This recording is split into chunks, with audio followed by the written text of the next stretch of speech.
Most important line about John Milton. हम लोग most important line John Milton की discuss करेंगे। आप स्क्रीन पे बहुत क्लियरली देख रहे होंगे जो कि मोस्ट इम्पॉर्टेंट लाइन है। आइए देखते हैं कैसी लाइन है। फर्स्ट लाइन में लिखा हुआ है जॉन मिल्टन।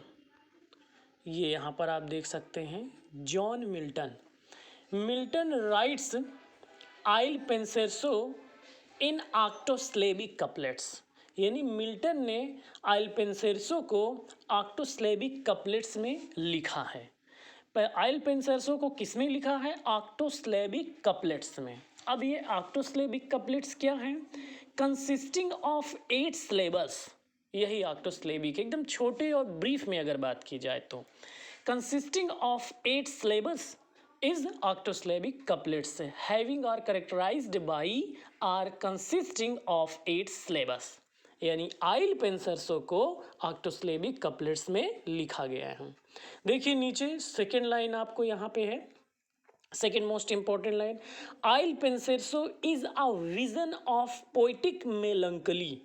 वैसे पूछा भी जाता है कि आइल पेंसेरसो का मीन क्या है, तो a melancholy person, melancholy man, जो कि आगे की स्क्रीन में लिखेगा।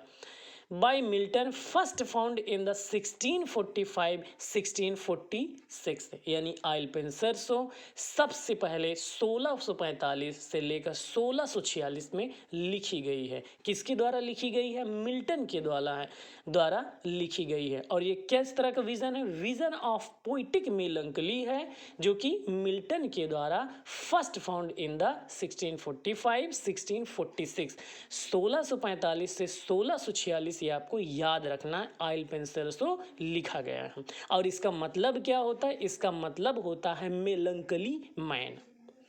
उसके बाद क्या दिया हुआ है? The phrase bottomless perdition. आइए इसको समझते हैं। The phrase bottomless perdition occurs in Milton's paradise Lost, यानी बॉटमलेस परडिशन का जो कंपैरिजन किया गया है, जो घटित हुआ हो मिल्टन्स के पैराडाइज लॉस्ट के बुक फर्स्ट और लाइन 47 में।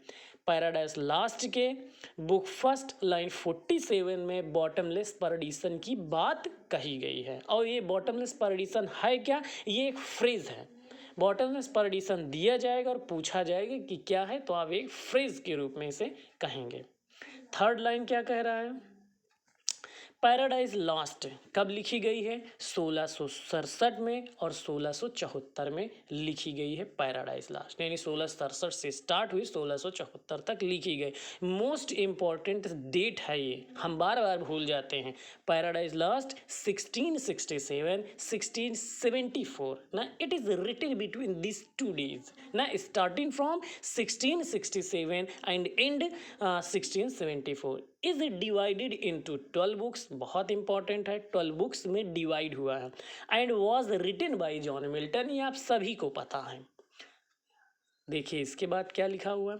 Milton unconsciously glorified Satan specially in book first of Paradise Lost, यानी पैराडाइज लॉस्ट के बुक फर्स्ट में स्पेशली सैटन को ग्लोरीफाइड किया है मिल्टन ने अनकॉन्शसली। इसके लिए इनकी आलोचना भी की गई है, इनको क्रिटिसाइज भी किया गया है। मतलब कहने का मतलब है कुछ ज़्यादा ही बढ़ा चढ़ा के सैटन को बता दिया गया, जबकि आप जानते हैं Satan is a not good person, he is a devil person ना। गॉड की आज्ञा का पालन ना करने में ये बहुत मदद करता है। एडम और ईव को ग्रीडीनेस क्रिएट करता है, आप सभी इस चीज़ को जानते हैं।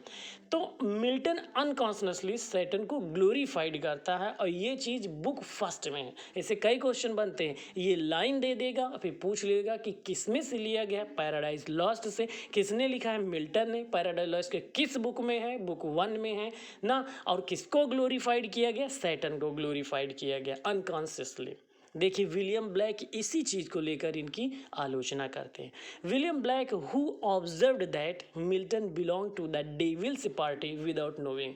विलियम ब्लैक का कहना है कि बिना कुछ जाने ही, बिना इसके बारे में, विदाउट नोइंग इट, बिना इसके बारे में जाने ही, यानी सैटन के और इस चीज़ के बारे में, डेविलनेस के जाने में उसे ग्लोरीफाइड कर दिया गया है।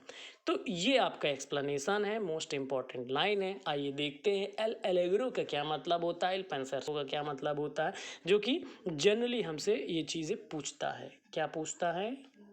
I L'Allegro means the happy man in Italian.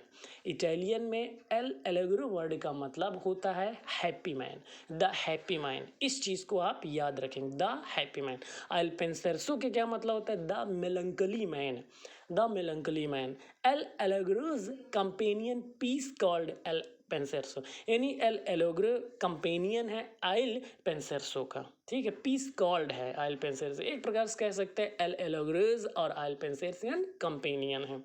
Milton invokes Urania in book 1 and 7। मैं यहाँ बात कर रहा हूँ, अब इस चीज़ को समझ, जैसे हम किसी अपने कॉपी में या फेयर कॉपी में या बुक में ऊपर लिख देते हैं अपने गॉड का नाम, अपने ईश्वर का नाम ना, तो इसी तरह मिल्टन भी यूरेनिया है ना, यूरेनिया जो गॉड है उनके, उनको इन्वोक्स करते हैं, यानी आवाहन करते हुए, बुलाते हुए अपनी बुक में लिखते हैं, बुक 1 and 7 में यूरेनिया को। जैसे हम लोग ने स्टार्टिंग में श्री गणेश लिख देते हैं, तो यूरेनिया लिख कर आवाहन करता है। Lycidas is a poem by John Milton, सभी को मालूम है। मैं ये रिवीजन पर्पज से ऐसा आपको रिवीजन करा, जो चीज़ आपको मालूम है वो और अच्छे से मालूम हो जाए। Lycidas is a poem by John Milton written in 1637। अब लेसिडिस कब लिखा गया है? 1637, यानी 1637 में लेसिडिस लिखा गया है। और किसके द्वारा लिखा गया? जॉन मिल्टन के द्वारा।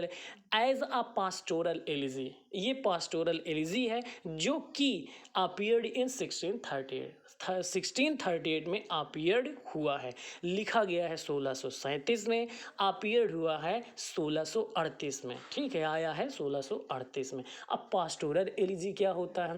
पास्टोरल एलिजी, एलिजी वर्ड वैसे सेफर से रिलेटेड है। पास्टोर यानी गांव देहात की जो सीन सिचुएशन होती है ना, दुखांत होता है, एलिजी उन सबको कहा गया है, यानी सीन और सिचुएशन जिसमें विलेज एरिया, सेफर्ड, इन सबको इंक्लूडिंग किया गया है।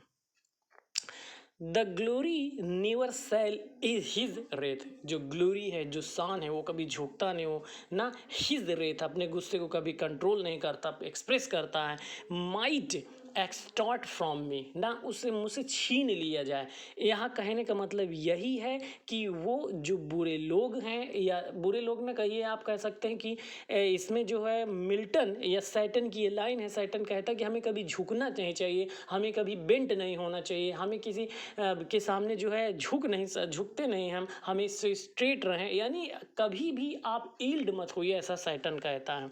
Satan is referring to the courage never to submit, और यानी हमेशा अपने करेज को, अपने साहस को कभी आप ईल्ड मत करिए, कभी सबमिट मत करिए, ये सैटन कहता है। तो इस तरह से आपकी ये इंपॉर्टेंट लाइंस है, और ये जो इंपॉर्टेंट लाइंस है आपको डेफिनेटली समझ में आया होगा। Thank you so